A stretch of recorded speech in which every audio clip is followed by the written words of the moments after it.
Assalamualaikum warahmatullahi wabarakatuh. Perkenalkan, nama saya Riza Fitriana.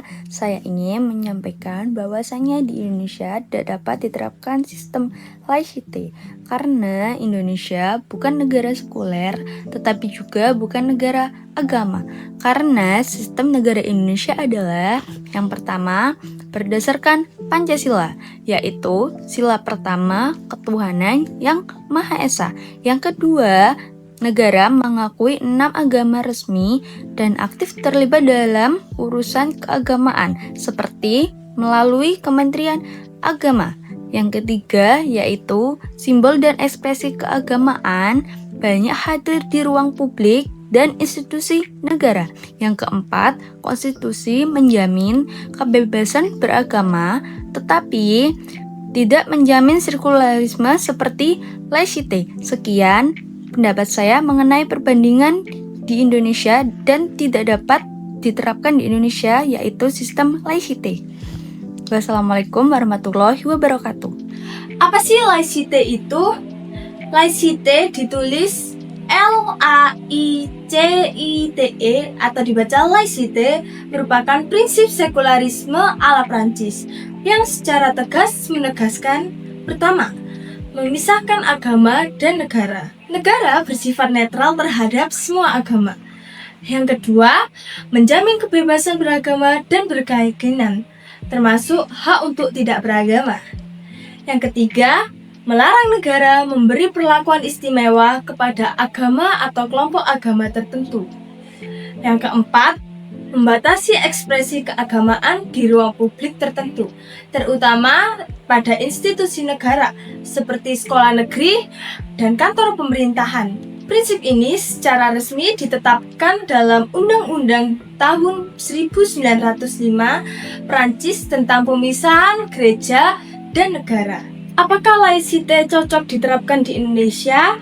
Menurut pendapat saya, laicite kurang cocok untuk diterapkan di negara Indonesia karena Indonesia memiliki prinsip atau konsep sejarah, budaya, serta pluralitas agama yang sangat berbeda. Lalu pemisahan antara agama dan negara secara keras bisa justru menciptakan resistensi sosial. Tapi nilai-nilai inti dari laicite seperti netralitas negara, kesetaraan warga, dan kebebasan beragama bisa diadaptasi sebagian.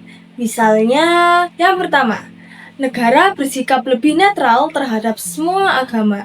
Yang kedua, mengurangi politisasi agama dalam pemilu dan pemerintahan.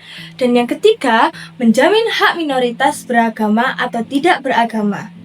Argumen pro dan kontra menurut saya, yang pertama ada pro laicite di Indonesia. Yang pertama, menjamin kesejahteraan semua warga tanpa diskriminasi agama. Yang kedua, mengurangi potensi konflik dan politisasi agama. Yang ketiga, mendorong negara fokus pada urusan publik, bukan tafsir agama. Yang kedua, ada kontra laicite di Indonesia. Yang pertama, bisa dianggap bertentangan dengan Pancasila. Yang kedua, berpotensi tolak secara luas oleh masyarakat religius. Yang ketiga, bisa-bisa menimbulkan gejolak sosial dan politik jika diterapkan secara mendadak. Opini menurut saya, Indonesia tidak perlu meniru laicite secara utuh karena sejarah dan struktur sosial berbeda dari Prancis. Namun semangat netralitas dan keadilan negara terhadap semua agama yang terkandung dalam laicite tetap relevan untuk dijaga. Idealnya Indonesia menerapkan sekularisme inklusif. Negara tidak mengatur isi keyakinan tetapi menjamin kebebasan setiap warga untuk beragama dan berkeyakinan dengan adil. Sekian, terima kasih. Menurut saya, apakah laicite bisa diterapkan di Indonesia? Secara teoris bisa, tapi akan sangat sulit karena identitas keagamaan sangat kuat dalam masyarakat Indonesia. Pancasila dan UUD 1945 tidak menganut prinsip pemisahan agama dan negara. Pemerintah memiliki peran aktif dalam urusan agama, izin, rumah ibadah, pengajaran agama, pengangkatan pejabat keagamaan, dan lain sebagainya. Jika ingin diterapkan, harus ada amandemen konstitusi dan revisi banyak undang-undang, konsensus politik dan sosial yang sangat kuat. rekonstruksi cara masyarakat melihat hubungan agama negara. Opini saya, Indonesia tidak menganut laicite karena sejarah dan budaya bangsa tidak mendukung pemisahan agama dari kehidupan publik. Sebaliknya, Indonesia mengusung model religius pluralism, bukan negara agama tapi juga bukan negara sekuler ekstrim, semacam jalan tengah khas Nusantara. Sekian, terima kasih. Argumen pro dan kontra saya tentang laicite di Indonesia yaitu pro laicite di Indonesia yang pertama menjamin kesetaraan semua warga tanpa diskriminasi agama. Yang kedua mengurangi potensi konflik dan politisasi agama. Yang ketiga yaitu mendorong negara fokus pada urusan publik bukan tafsir agama. Yang kedua yaitu kontra saya tentang laicite di Indonesia. Yang pertama bisa dianggap bertentangan dengan Pancasila. Yang kedua berpotensi ditolak secara luas oleh masyarakat religius. Yang ketiga yaitu bisa menimbulkan gejolak sosial dan politik jika diterapkan secara mendadak. Nah, menurut saya tentang kenapa Indonesia tidak menganut ajaran laicite, karena yang pertama adalah Indonesia bukan negara sekularisme, namun Indonesia adalah negara yang religius. Dan ajaran laicite sangat berbeda dengan paham tentang Pancasila, khususnya di sila yang pertama. Dan jika Indonesia menganut ajaran laicite, maka akan menjadi negara yang bertolak belakang dengan yang tertulis di sila pertama, yaitu ketuhanan yang Maha Esa. Sekian, terima kasih. Tuhan Yesus memberkati. Apakah laicite bisa diterapkan di Indonesia? Secara teoritis bisa, tapi akan sangat sulit.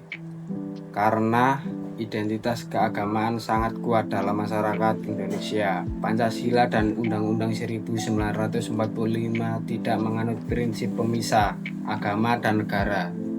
Pemerintah memiliki peran aktif dalam urusan agama, izin rumah ibadah, pengejaran agama, pengangkatan pejabat keagamaan, dan sebagainya.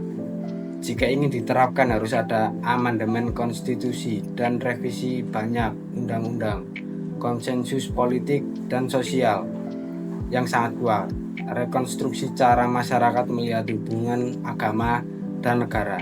Pandangan saya secara keseluruhan, saya setuju bahwa laicite bisa diterapkan di Indonesia secara teoritis, tetapi praktiknya akan menghadapi hambatan besar dan mungkin tidak sesuai dengan konteks sosial budaya Indonesia.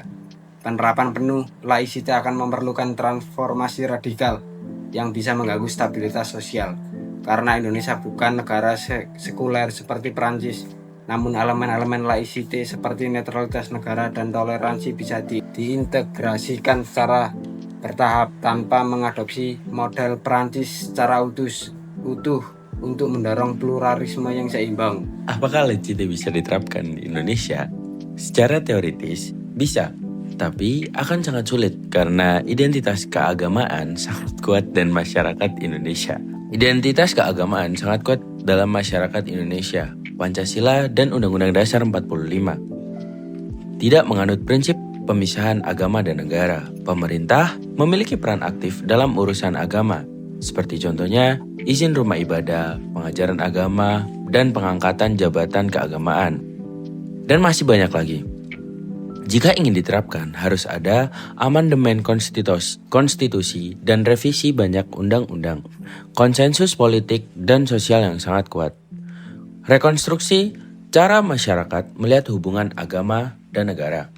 Menurut saya, laicite tidak dapat diterapkan di Indonesia karena tidak sesuai dengan jiwa Pancasila, realitas sosial, masyarakat yang religius, serta konteks sejarah dan hukum nasional. Opini saya, laicite tidak dapat diterapkan di Indonesia karena tidak sesuai dengan jiwa Pancasila, realitas sosial masyarakat yang religius, serta konteks sejarah dan hukum nasional. Indonesia lebih cocok dengan model negara religius pluralis, yaitu negara yang menghormati semua agama tanpa menjadi negara agama maupun negara sekuler penuh. Sekian dari saya. Wassalamualaikum warahmatullahi wabarakatuh.